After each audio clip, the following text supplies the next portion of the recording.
every music as opposed other than education. Oh, okay, not both. Different outcomes.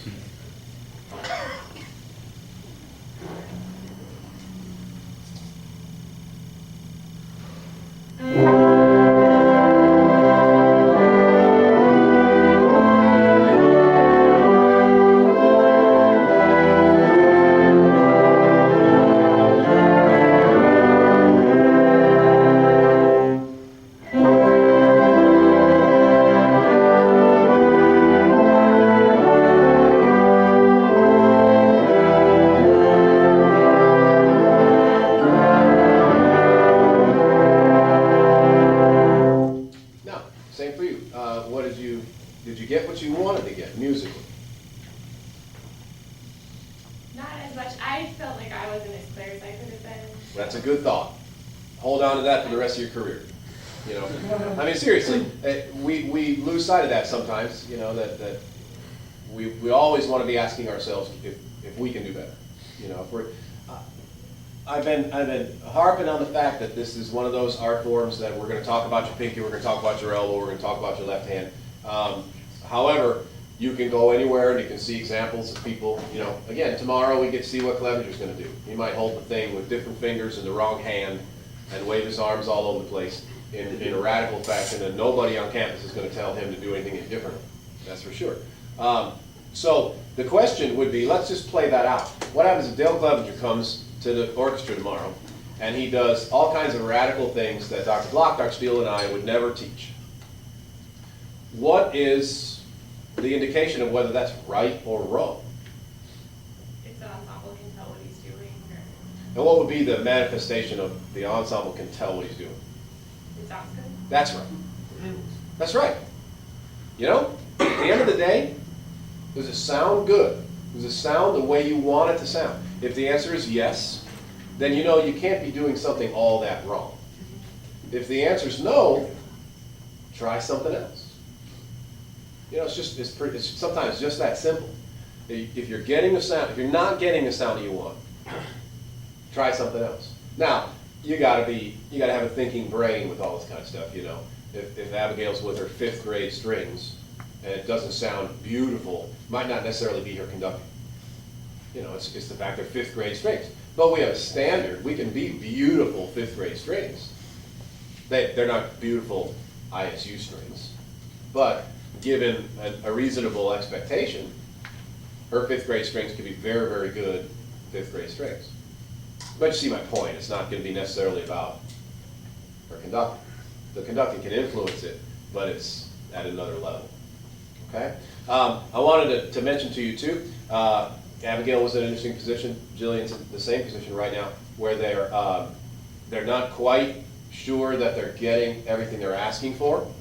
A great way to put that to your group is just like that.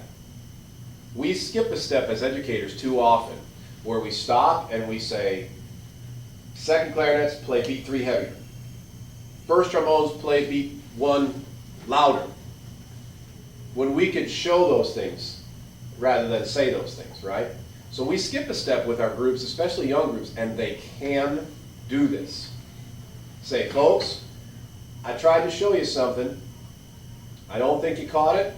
I'm going to try to show it to you better. See if you can look a little closer. 5th grade kids get into this. It's like a mystery now. It's like a challenge in a game. It doesn't matter how old they are. Your group will seek that out. You can do that with the ISU orchestra tomorrow and say, I'm trying to show you something. I don't think you saw it. Maybe I didn't show it very well. I'll try harder. You try harder. Let's do it again. You're going to get all kinds of stuff. And lots of times you get stuff you didn't really ask for, but it's very, very cool. And you go, oh, I'll take that too. Because everybody will throw all kinds of different color and sound and emphasis. So if you can remember that, you're going to be in the top 1% of teachers. Because the 99% just skips that step and jumps right to saxophones softer, cellos louder, and doesn't give the group any opportunity to figure that out musically, artistically. And you know, if we did that with our 5th grade students, with our 6th grade students, they're going to come out of this with better antennae. They come out of this as sensitive, communicative musicians, not paint by numbers. You know, if all we do is preach to them, 70% saxophone, 95% horn, 2% piccolo, all they are is paint by numbers artists. They get a black and white thing and it says 3 and you know 3 is green and they fill that in. And they get no more expressive creativity than that. And we want to give them more than that. Okay, so you have your opportunity here. Take a nice deep breath and let's do, yeah, a relaxing, cleansing yoga breath.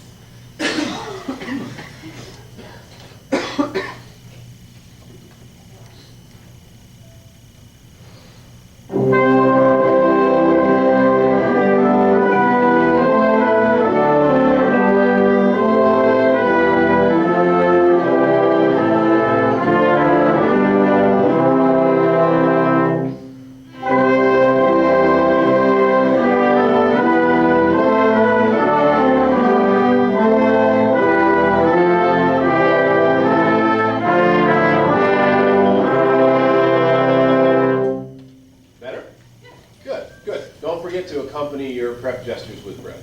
Yeah. Thanks. I have a problem. I think I want to breathe on the actual upbeat instead of the prep to the up. Yeah, it's hard to play trumpet like that. You won't get much sound.